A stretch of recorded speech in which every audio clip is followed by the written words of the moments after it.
गुवाहाटीयाव सफैबाय ओमफ्राय दा पान्जाबारिनियाव थानानै पान्जाबारिनिफ्राय जों दायो मानिराम देवानाव थांगासिनो केक कम्पिटिशननि थाखाय आरोना लोगोफोर नै आंना केकआ बेवहाय लाखाबाय माने ओमफ्राय दा बेयाव कम्पिटिशन जागोन गोसोखौ नार्भास मोनदों लोगोफोर मानसिफ्राबा मोरै बानायना लाबोयो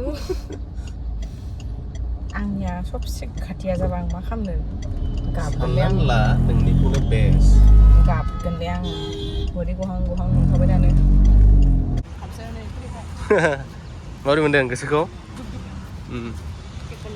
केक'ल'जि दा सिङाव हाबबोबाय लोगोफोरजों नै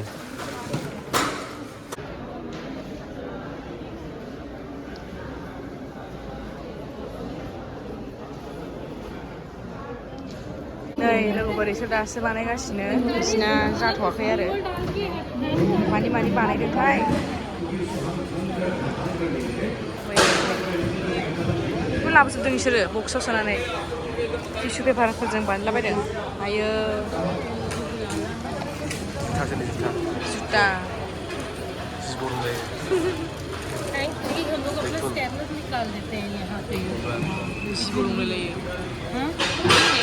लगाते हैं चले जाएंगे ये लोग तो स्कैन कोई नहीं था बै फिसाया एहे बेदबाग ना मा होनोमोनथाय खिनुदों ने औ मा रोङो फन्डेन्ट ओमफ्राय नैबे स्प्रिंकल फन्डेन्ट नैबे फन्डेन्ट गोजा बे फिसाबो दङ नै फन्डेन्टआ लांनांगोनथ' आङो ओमफ्राय बिथिंहाय आइसिं सुगार दङ नै आइसिं सुगार बै गोजाव मा होनोमोनलाय सुगार फाइन आं बैखौ नांगौमोनलै लांसैदां मेजिक कालार दङ कालार गोजा माबि बायनो नागिरदों हनै आंथ' मिथिजोबा गावसो मिथिसिगौ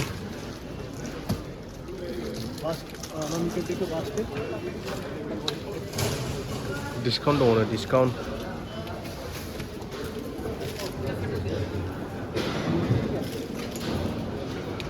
जेल कालार लानि र' बे कालार गोजा ने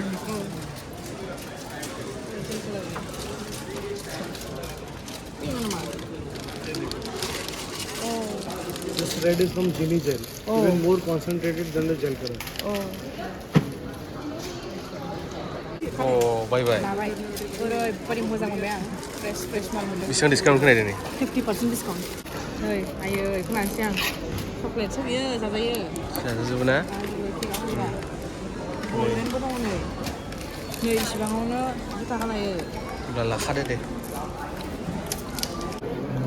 केक नायलागासिनो दं मानसिफ्रा नै केक दोनफैजोब्बाय नों ने लाबोजोब्बाय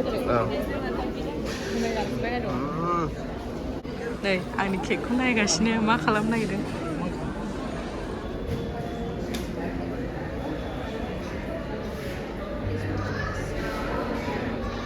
टेस्ट खालामजोब्बाय बिसोरो मारै बानायदों এটা কত হইব এটা কোনটা turn table No, this one. This one was 10, 550. लांगोन देखो लांसै this one देखना है क्या ये लोग लांसै नामा cupcake Bukan red warna yellow ना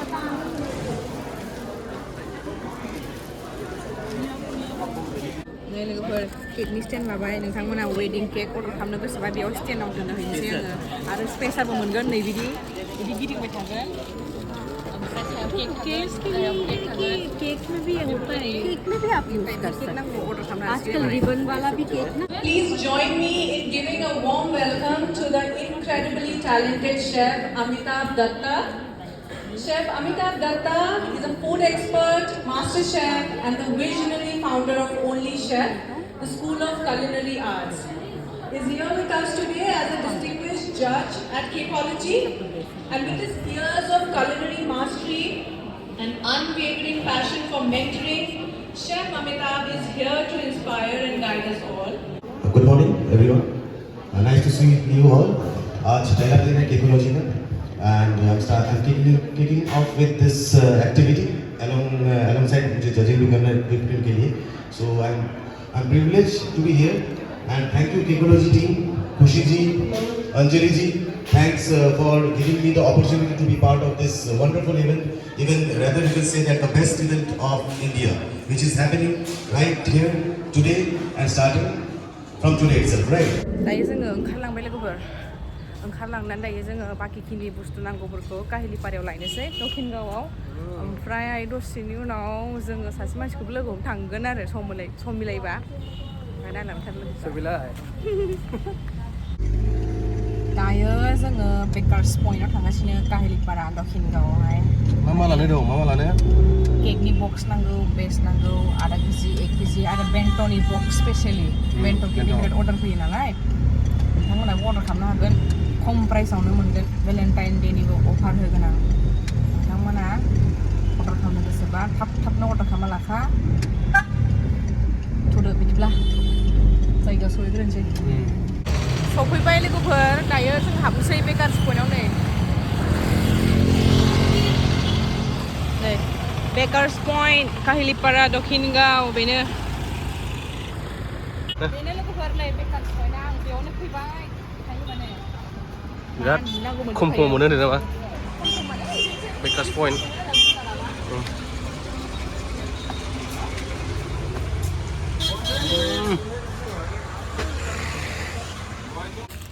Weddingnya itu stiker topar wow mama mono nih ini kekau hogra bibar sih logoफोर बे बिबारा बेलेग आरोना जाजाया जाजानायालाय artificial होमबाबो माने 10 थाखा गाहाम गोलैयो बे मा नांगौ केक बानायनायाव Dosta. Tapi juga rendang nih, mati sih. Itu aman ho itu kias itu. Party popper. Nih, जों मोनसिगोन लोगोफोर. जोंनाव मोनजोबसिगोन गासिखौबो. मोनगोन जोंनाव.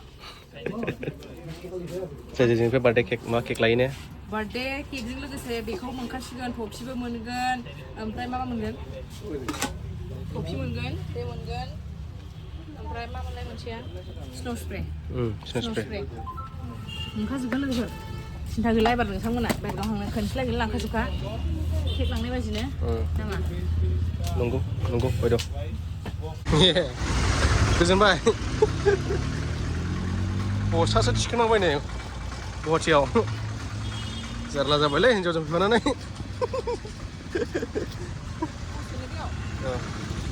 खारानो बुंजोबबाय सयथिनोबो हागोन खारानो फुल लडेड बेवहाय 25 केजि दंदांलै बांगोनसोदां जाबाय दा जाबाय दे थांसै एबार थु लेट्स गो जिडि बिउटि वर्ल्डआव थांसै जों लोगोफोर जिडि गेमस्रिखौ नायनोसै A few minutes later मोनफैबाय लोगोफोर जिडि नै थांसै let's go GD beauty world unisex salon Gemsrini mari welcome to our GD beauty world salon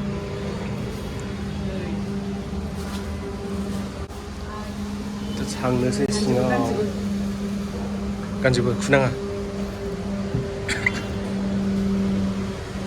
मालाय गेमस्रिया साफा खालामनो हाखायोना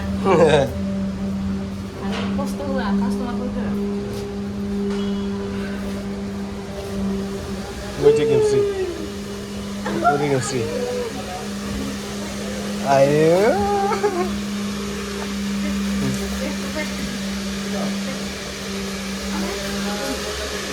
deh kumai lau dong mozaं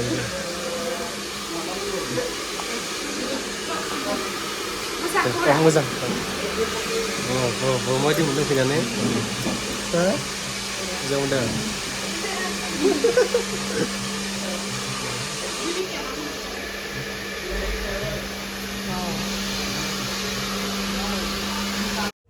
नै लोगोफोर आंना बोराया मालाय मोखां फुगार जाबाय साफा जासिगोन माथो बिथाङा नै नाजाजेनबाय नै वा आरामलै बेहानो दाना नै फाइनेलनि आरो फाइनेल लुकखौ नुसिगोन र' मादि मोनदों बा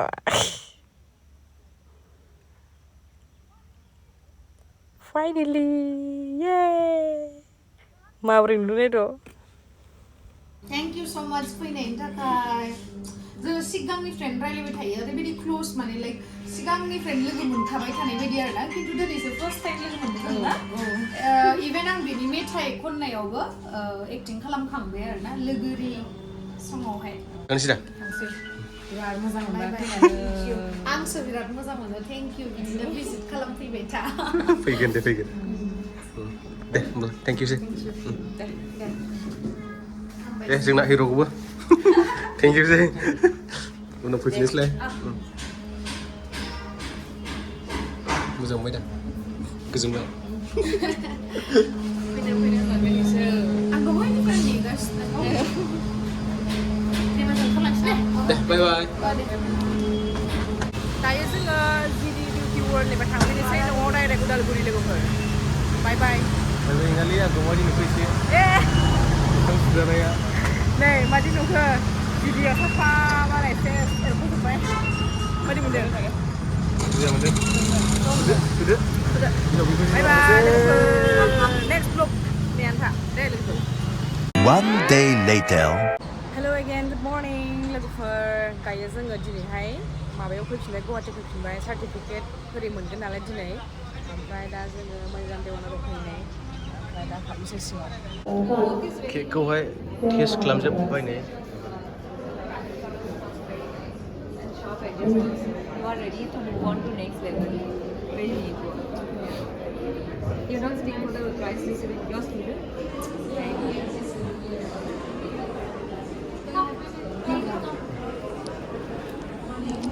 नै बेनोमोन आंनि बुरैनाय केक बानायनाया बिराद गोथाव टेस्टि बरिया जादोंनो गासिखौबो test खालामजोबबाय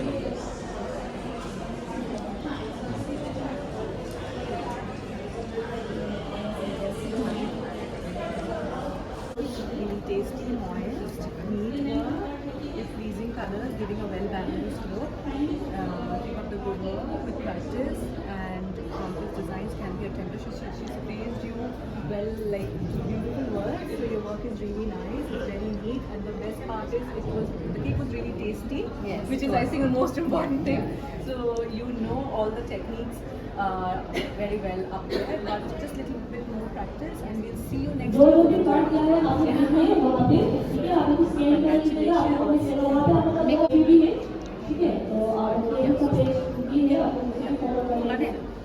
Sona, congratulations. Wow, cake